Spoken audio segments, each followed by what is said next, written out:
With the introduction of ATRD Rey, there are 3 sets that emerged as good, for different reasons. The first set is 4-piece gore, the old reliable.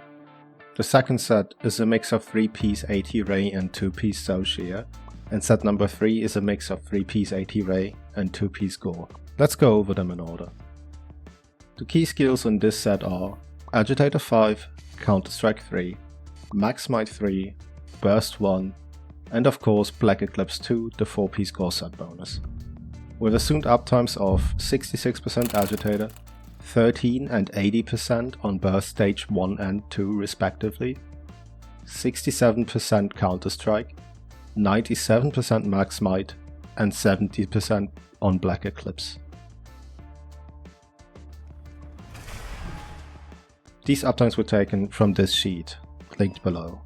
It performs very well and doesn't have a lot of monster dependent variables to be good.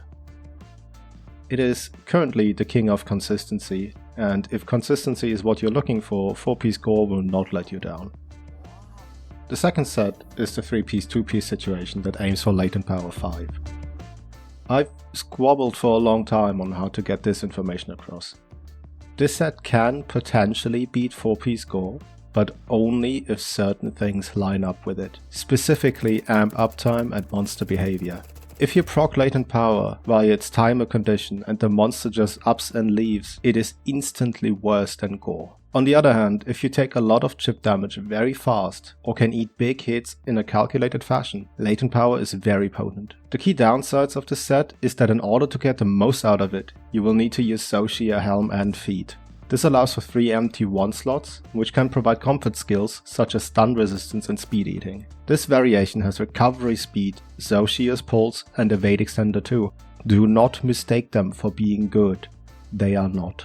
So set bonus has accidental synergy with Latent Power if you consistently proc it with its damage taken condition.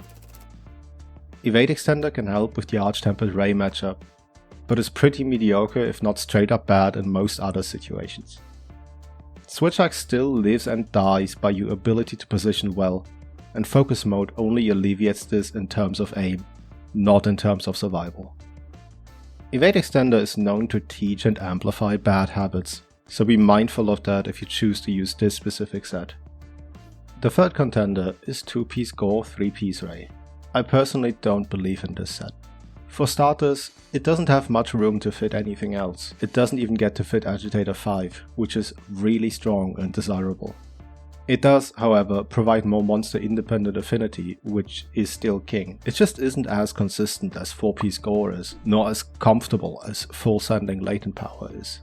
Generally speaking, the faster your non-speedrun hunt times are, the more you should want to gravitate towards 4-piece gore. The more comfort you need, and the longer your hunts are, the more you should gravitate towards Latent Power 5. All of these sets prefer an Archean Switch Axe with 2 sharpness rolls, and everything else into attack, or as close as that as you can get. Do not compromise on the double sharpness roll, as it is a major pain point for swags. You'll typically want paralysis on them, but certain matchups can make great use of the blast status, like Arc-Weld or sometimes Rey.